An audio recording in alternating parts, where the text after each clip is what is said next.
আজ বোয়াল মাছের ঝোল রান্না করব। আলু, টমেটো, পেঁয়াজ কুচি, আদা রসুন বাটা দিয়ে। প্রথমে মাছগুলোকে ভালো করে ভেজে নিয়েছি।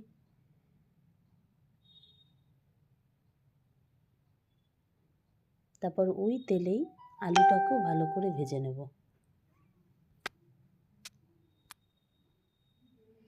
তারপর আলু ভাজা হয়ে গেলে তেজপাতা, শুকনো লঙ্কা ফোড়ন দিয়ে পেঁয়াজ কুচি, টমেটো কুচি, এবার লঙ্কার গুঁড়ো, জিরের গুঁড়ো, নুন হলুদ দিয়ে একটু ভাজা ভাজা করে আদা রসুন বাটা দিয়ে কষিয়ে নেব মশলাটাকে। তারপর আলু দিয়ে আর একটু ভালো করে কষিয়ে গরম জল দিয়ে ঝোলটাকে ফুটতে দেব। ঝোলটা ফুটে এলে বোয়াল মাছ ভাজাগুলো দিয়ে আর একবার ফুটতে দেব। তারপর ধনেপাতা দিয়ে আর একটুখানি ঝোলটাকে ভালো করে ফুটিয়ে নামিয়ে নেব।